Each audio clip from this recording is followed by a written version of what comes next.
Sorry.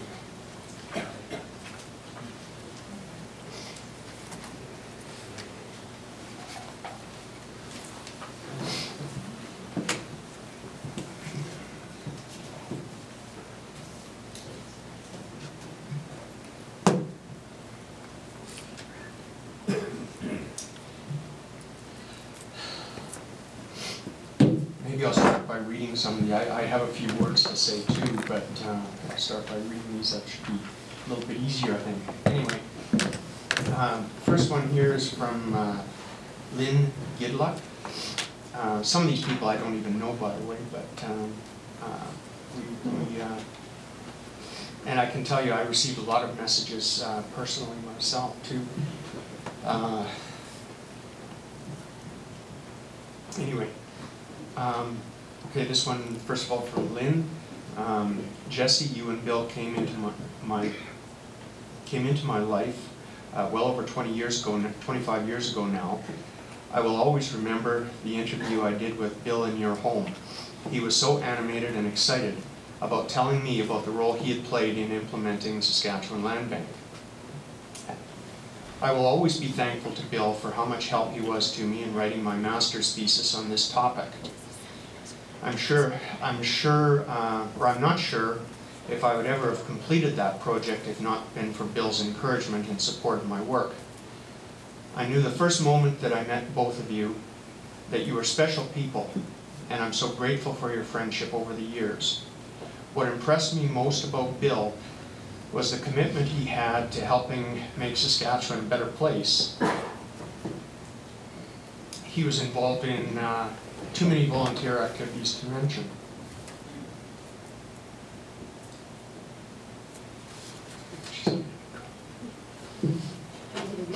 Pardon me? You want me to read it?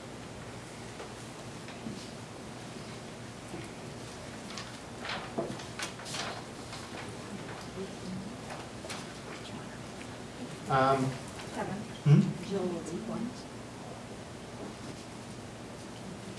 Oh, so I hope to see you soon. In the meantime, I'm sending a cyber hug and trying to hold back my own tears for the loss of such a great man, someone I was proud to call a friend.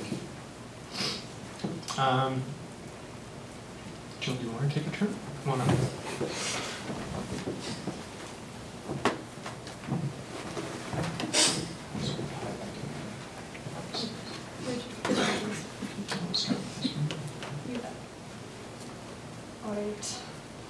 I'm not sure who most of these people are either, but I'll just read it. I should mention this is Carrie's daughter, my niece.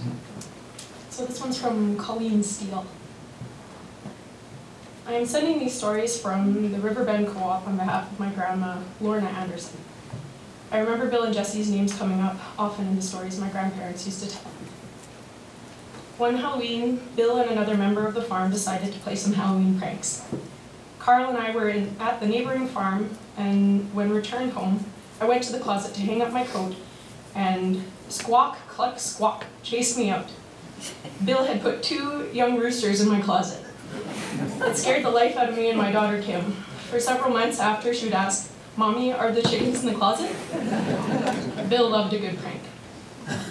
I remember the fall of 1949 when Bill shot a black bear that was eating oats from a granary.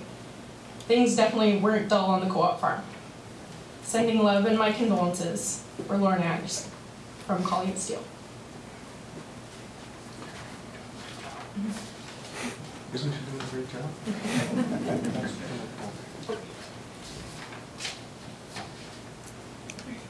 From Robert Clipperton. I first remember meeting Bill at a party at Don Wolishan's. I think we were discussing some aspect of the disarmament movement, and Bill told me about being in the Air Force during the war and how that gave him a greater appreciation of the anti-war movement. I also remember joining the 2 of you for supper and hearing for the first time about the cooperative farming initiative. I wish now that I had asked more questions. All in all, Bill was just a great guy. All the best to you and the rest of Bill's family. And Bob.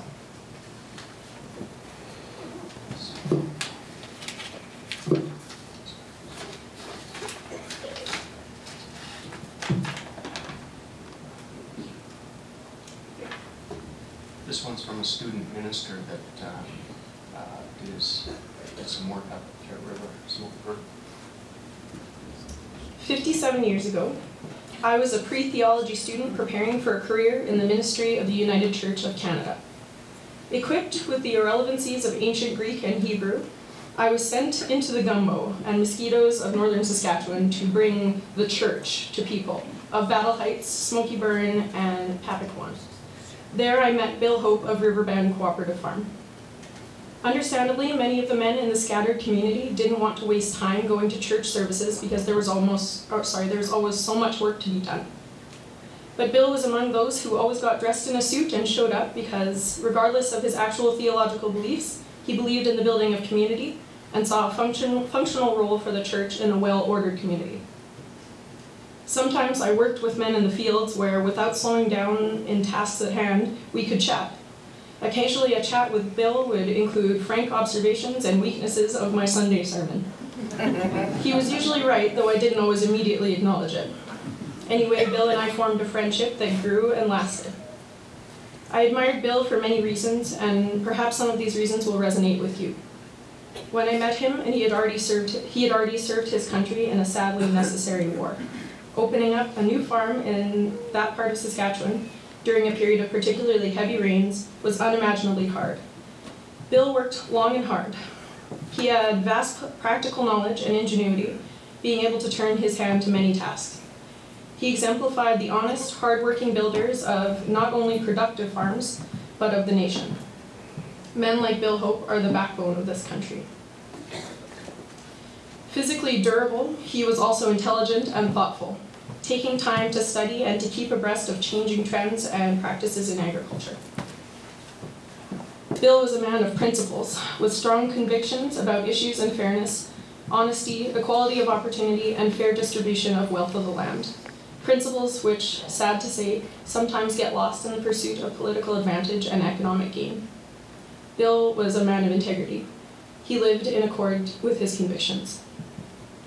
Though he could be serious, even intense at times, Bill also had a delightfully winsome sense of humor. He perceived the ridiculous in human behavior and was quick to make fun of his own foibles and failures. It was one of his many endearing attributes. For many years, we called each other just before Christmas and had a good chat, always with a good laugh. We will all miss him, each in our own ways, for we all experienced him from our own perspectives, as loving husband, as caring father, as enduring friend. However, we will treasure our memories of this beautiful man, whose time as a living human has come to its inevitable closure. With love and best wishes from Hugh.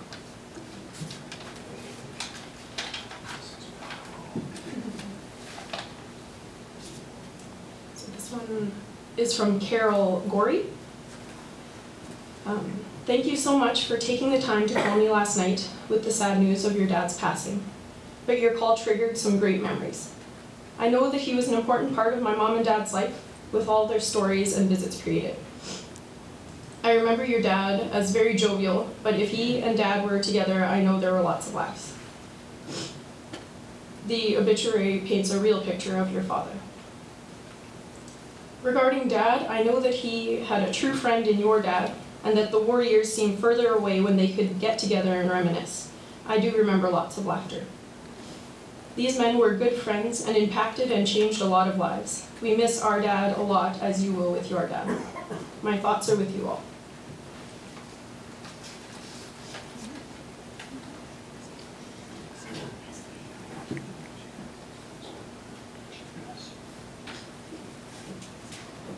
This letter is from Jean Bessier. Bill and I go back over 50 years to the time he and I were colleagues at the Center for Community Studies, where we became fast friends and enjoyed many hunting and fishing trips with Jim Feather and Dr. Jim Munger. During all the years that we've known Bill, he has always spoken with love and pride of his sons and subsequently his grandchildren. Close family relations were very important to Bill. Bill had an excellent sense of humor, and we shared many laughs, especially when relating to some of the absurdities in life. The only time I have ever seen Bill angry is when we discussed the way some people or groups of people were being ignored or mistreated by those in positions of power. Bill's commitment to the rural community and co-op movement was without parallel. His honesty, integrity, and fairness were beyond question. He was a thoroughly decent man, and I was proud to have been his friend. He will be much missed and long remembered. Our thoughts are with you. This is easier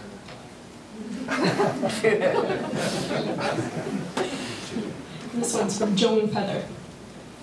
I have such fond memories of Bill. He was the most faithful friend and supporter for Jim Feather during some tough times. He was generous in allowing us to enjoy Carrie's company on northern camping and fishing trips, and letting us plant our first garden plots together in his backyard.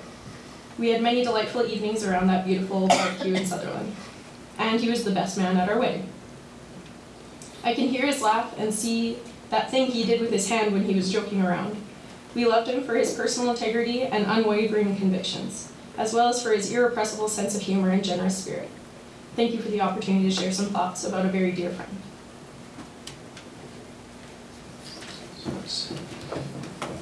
Shield my back up.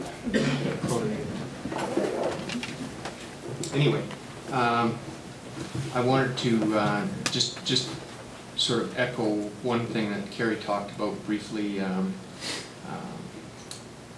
with regard to perspective and context. That as humans, we're inclined towards prejudgment and judgment and whatnot, and I think that perspective and context is everything in looking at people and what they mean and where they're coming from.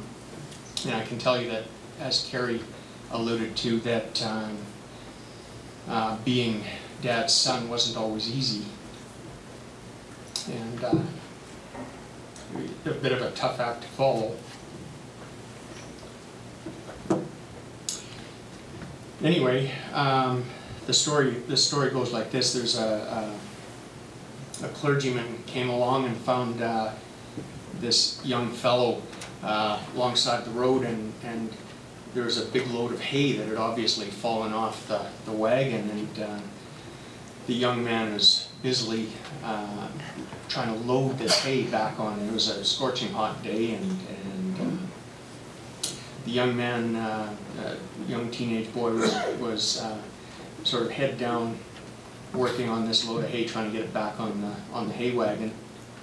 And the clergyman came along and said, you know, gee, it's a hot day and you're working awfully hard. Maybe you should just slow down and take it easy a bit. And the young boy said, no, my father would never approve. And he didn't even look up. He just kept right at it. And by this time, the sweat's pouring off the young boy, and he's loading, busy trying to fork all this hay back onto the wagon, and just going at it like there's no tomorrow in the hot sun. And now the clergyman, he's a little concerned about the situation here. He went and came back with a jar of iced tea, and told the young boy, he said, here, he said, you know, you're soaking wet, take a bit of a break. Here, I've got some iced tea for you. And the boy, again, wouldn't even look up, and he said nope. He said, and he kept forking the hay back onto the wagon. He said, my father would be angry if I took a break. He said, I've got to get this hay all loaded again. By this time, the clergyman was getting a little upset and agitated, and he thought, this is completely unfair. It's 85 degrees, and that's about 30, 85 degrees, and the young boy is just wringing wet, and he's gonna kill himself of exhaustion here. He won't even stop for a drink.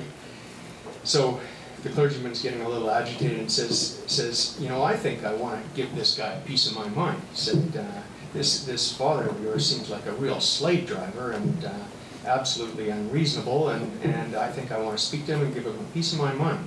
So where do I find your father? And the boy, again, without even looking up, he says, my dad's under this load of hay. So I guess things, you know, it always depends a bit on a person's perspective and context.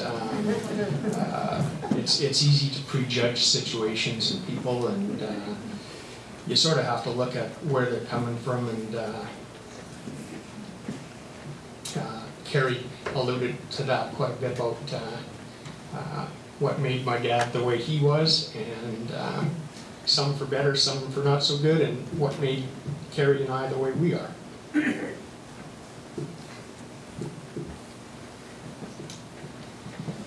Dad was quite a storyteller, as Carrie said, and basically, in many ways, he was our hero.